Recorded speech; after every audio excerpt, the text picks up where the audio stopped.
Help me to reach 1,000 subscribers. She said she was just going out tonight. Her voice light, too light, like someone trying to float above guilt. I remember standing in the doorway watching her slip into those heels she only wore when she wanted to be seen. Not by me. By someone else. She adjusted her hair in the mirror, refusing to meet my eyes. She'd been drifting for weeks, moving around the house like a tenant instead of a wife. But that night, something in the air tightened. Something was ending even if neither of us had said it yet. She grabbed the small purse she used on nights she didn't plan on coming home early. "Don't wait up," she tossed out, pretending to fix her lipstick. "It's just a night out. I need space. Don't make a big deal out of it." And I almost let it go. I almost watched her walk out like all the nights before. But something in me, maybe exhaustion, maybe clarity, refused to stay quiet this time. When she stepped toward the door, I said it softly, but it hit with the weight of everything I'd been swallowing. "Who is he?" She froze. Her fingers hovered over the doorknob. Her breath caught. She didn't turn. "Don't start," she said, and her voice cracked, just enough to expose the truth she wasn't ready to face. "You said you were going out with your friends," I continued, steady. "But you forgot something."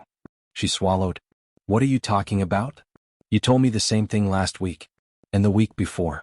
And the week before that. Funny thing is, none of them mentioned going out when I saw them." This time she turned. Slowly. Like she was scared of what she'd see in my eyes. She should have been.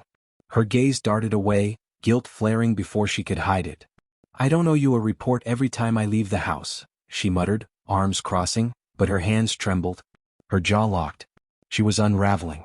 "No," I said quietly. "You don't. But you do owe me honesty.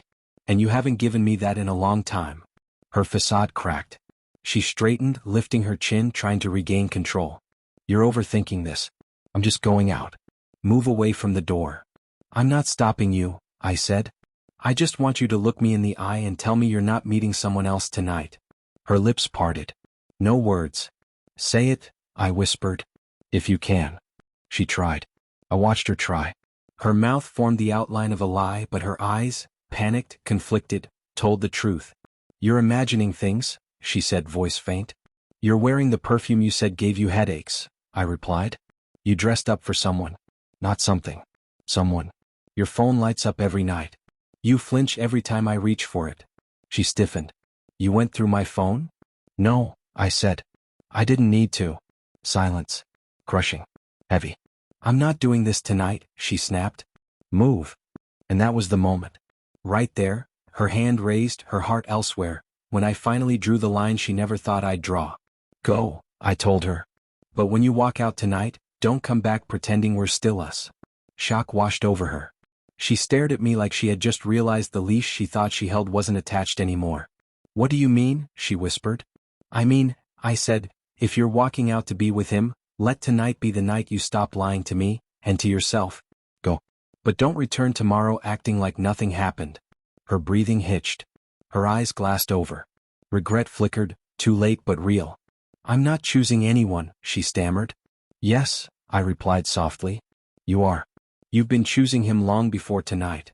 She looked down, like she was searching for a version of herself she could defend.